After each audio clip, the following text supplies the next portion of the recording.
Airdrops. Who doesn't like a good crypto airdrop? It's like free money raining from the sky and gently dropping into your lap, just for use in the world of crypto applications and DeFi. We have called out some of the biggest airdrops in the space, and we're going to do it again because it's time for Chico Crypto. Airdrop fever has kind of died down, but let me tell you, it always picks back up. Uniswap started the trend during DeFi summer of 2020, 400 tokens per wallet if you had made a swap through their AMM, which at Uni's peak was almost worth $18,000. Airdrop fever, it died down, but then it started once again last year with DYDX and ENS. DYDX banked some people over $100,000, while ENS was banking many people between $10,000 to $20,000. Wouldn't it be nice to snag some more airdrops of that size? Well, let me tell you, there's still a chance. I have a feeling airdrop season is going to kick off real soon, with once again big Ethereum names doing their drops. So let's begin with me reiterating airdrops I've already covered but haven't happened yet.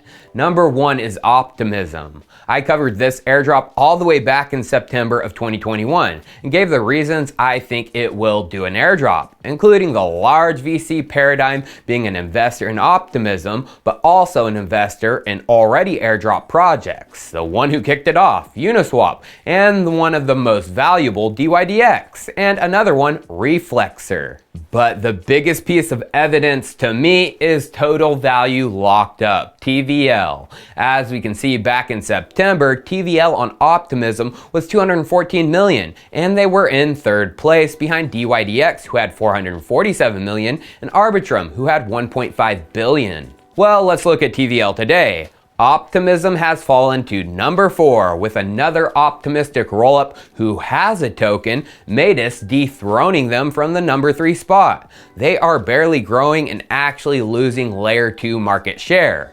DYDX has grown to nearly 1 billion TVL and Arbitrum is at 3.5 billion. Optimism is obviously falling behind, and they're going to need to incentivize people to use their rollup. The best incentivization strategy in crypto? An airdrop. Now in that video, I showed how to use Optimism to possibly be eligible for their airdrop. That video is down in the description if you want to check it out. The second possible coming airdrop I need to reiterate is ZKsync, another layer 2 for Ethereum based on ZK zero knowledge rollups. I first covered this one back in October of last year. Well, now it's confirmed ZKsync will have a token. Within their docs, they say that yes, they will have a token. How do we know it could be an airdrop? Well, back in November, a Spencer Noon tweeted, "It's a damn shame there aren't more community-owned ETH L2s," of which a Chris Berniski replied, "ZKsync will be community-owned." And the official ZKsync Twitter replied to that, "True to the core." Community ownership means those who have contributed to the layer's success will be owners of the tokens, aka, in my opinion, confirmation of an airdrop. And once again in that video, I showed how to use ZKsync to possibly be eligible for their coming airdrop. Link for that is also down below. But now it's time to get into new airdrops, including an oh so important one to Ethereum. Are you talking about MetaMask and its mask airdrop? Well, that is going to happen, as Joe Lubin of Consensus basically confirmed it in a tweet. But no, I'm talking about the project who is the Kusama of Ethereum. Kusama of Ethereum? Well, everyone should know about Polkadot and its canary network Kusama. Kusama is a testing ground for dApps to make sure everything works and to try new and experimental features before going live on Polkadot. What sets Kusama apart from Ethereum test networks like Ropsten and Rinkeby is there is monetary consequences on Kusama. It has a token that powers the network and has value, creating a true test environment. Ethereum testnets do not. But that is about to change for Ethereum with its coming switch to ETH2 and the merge. Yes, Ethereum is transferring to full proof of stake this quarter. If we go to ethmerge.com and their FAQ about when is the merge happening, they say the best current non-official estimate is sometime in Q1 2022. Now this is a big transition and it could lead to a ton of hiccups for dApps on Ethereum and how they operate. Wouldn't it be nice if there was a Kusama they could deploy on first to test before the merge happens? Well, they are going to have a Kusama, and that is Gnosis Chain. Martin Kopelman, founder of Gnosis, tweeted this about Gnosis Chain. So what is Gnosis Chain? Follow the Ethereum roadmap as closely as possible. This means the highest compatibility with Ethereum will be a priority. From trying to bring the Gnosis safe to other EVM chains, we know firsthand how many issues even deviations from Ethereum can cause. They can cause nasty special case handling or even threaten the security assumptions of contracts. Gnosis Chain aims to replicate Ethereum as much as possible, so that ideally all infrastructure for Ethereum, including clients, will work with Gnosis Chain as well. Generally, we want to activate hard forks first on Gnosis Chain. The big first opportunity will be the merge. We are aiming to do it exactly 1 week before Ethereum. As we are taking a lot from Ethereum, this is one small opportunity of giving back, in this case, acting as a guinea pig for Ethereum. If, for example, unexpected problems would occur, a week would still be enough to react, or worst case, delay a hard fork on Ethereum. Ideally, we can have a symbiotic relationship with Ethereum, where GC Gnosis Chain stands on the shoulders of the giant, but pays back. They were planning to do the merge on Gnosis Chain 1 week before Ethereum does, and there are talks now even 2 weeks before, so dApps can test before going live on ETH2. Now, what about that airdrop? Well, if we go back to Martin's tweet, he talks about bringing Gnosis Safe to other EVM chains.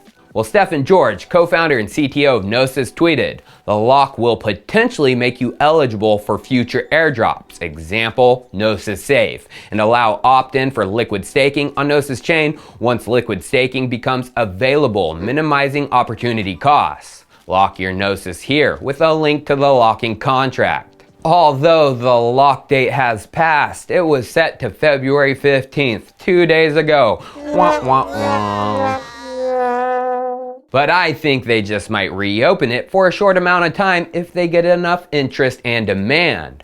But there is another way, even if that reopening date doesn't happen. Above, where Stefan talks about the date, he says, GBC validators are eligible too. Yes, those who contribute to the Gnosis chain validating for it through a validator node will be eligible for the safe airdrop too. So I just might think about spinning up a validator node for Gnosis chain. If you didn't know, Gnosis Safe has over 100 billion TVL. But there's more to come regarding airdrops, and possibly this month, including ones that have been paying out those big bucks like DYDX and ENS. But before we get into that, it's time for a sponsored segment of this video, brought to you by the team at Gaia EverWorld. And like always, the details of our agreement can be found in the description. Gaia EverWorld is an immersive multi-region metaverse fantasy world where players can build their own kingdoms, explore lands, and collect, breed, and battle their Gaia legionnaires. Gaia EverWorld is part of a new generation of Web3 gaming, being built on the blockchain, giving players full ownership of their assets and rewards for playing with an innovative play-to-earn gaming model. Now, Gaia EverWorld was inspired by classic games such as Pokemon, Clash of Clans, and RuneScape, and they launched in the fall of last year, built on top of Polygon Network and compatible with BSC. Their first NFT drop was a Gaia Elite Club, a collection of 10,000 original Gaia NFTs, each unique and programmatically generated to feature numerous traits and various rarities. These NFTs are used in the EverWorld gameplay, and several thousand Gaias have already been minted, but it's not too late to score yourself your very own Gaia character. Visit the Gaia Elite Club website, choose how many you want to purchase, and click to mint now. Holders of these NFTs receive periodic airdrops of in-game weapons such as swords, battle axes, and shields. And holding these creatures will give players special advantages when the official Legion game mode is released. Players can also buy land, and as a landowner, you can build whatever you wish on your parcel, providing opportunities for monetization. Occupants may develop in-game quests, applications, advertising spaces, or even host their own esports competitions, meetups, or concerts. And the best part is a landowner will take a percentage of all the proceeds. And the marketplace for land goes live in April, but the pre-sale whitelist sign-up is up and running and has already secured over 12,000 whitelist registrations. But don't worry, there's still time to apply for your own spot on the whitelist, so you too can own a piece of the Gaia metaverse. The team has been working tirelessly on game development and web tools, evident by looking at their latest website upgrades. Several game modes are being prepared for launch, including the adventure mode, the fantasy MMORPG area of the game full of quests, strategy, and wars to be won, which are all planned to go live in 2023. Although releasing within the next couple of months is the Gaia Legion mode, where players can fight alone or join a clan in this P versus E real-time strategy game. But also the Gaia PvP battle mode, where you can battle other players to wager and earn Gaia tokens. But that's not the only ways to earn tokens. You can also earn by competing in the arena and defeating enemies, staking and farming, and participating in DAO votes, and finally by crafting and farming in-game assets. With Gaia EverWorld, earning is just as easy as having fun within the game. Winning battles, defending empires, and venturing to new lands boosts your skill level and increases your Gaia power, helping you increase your earning potential.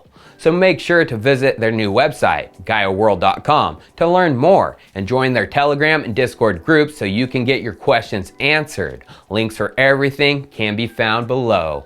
Now back to those high value airdrops that could be coming very soon, aka this month. Now the Cosmos ecosystem has been paying out big on airdrops lately. The big recent ones were Juno and Osmo. A Stargaze Chad on Twitter explained it pretty well back January 9th. He said, "My Osmo Juno airdrop alone is worth 34K, on top of at least another 50K in rewards, just from staking an original 1200 in Atom. Dump all you want because you win, we win. Trading is fun, but feasting forever on money printers is so much better in my opinion. Atom in Infinity." Now he had a combined value of Osmo and Juno, which equaled $34,000 for only staking $1,200 worth of Cosmos Atom. How much is that today? Well, let's assume the 34K was equal of Osmo and Juno, so 17K of each. Osmo is the same price today as it was back then, but Juno has doubled in price, so Juno alone is worth 34K, plus another 17K for Osmo, plus the staking rewards. So, is there more of these coming? Well, a Mr. Hyde on Twitter tweeted, EV most to be claimed 28th February, SHD to be claimed on 21st February, Stars to be claimed on 28th of February, RAC to be claimed on 28th of February. Below, a Georgski asked, if I buy Atom and stake it now, would I be eligible to receive an airdrop? Of which a Cosmos Coffeehouse tweeted, yes, there's 20 plus airdrops coming and more announced almost daily. Now the dates to have Cosmos or some of the others, Juno or Osmo staked, may have passed for some of the above airdrops. But like Coffeehouse said, there is 20 more coming. So personally, I would stake Cosmos, stake Juno, and stake Osmos to be the most eligible for the coming Cosmos airdrop comets. Cheers, I'll see you next time.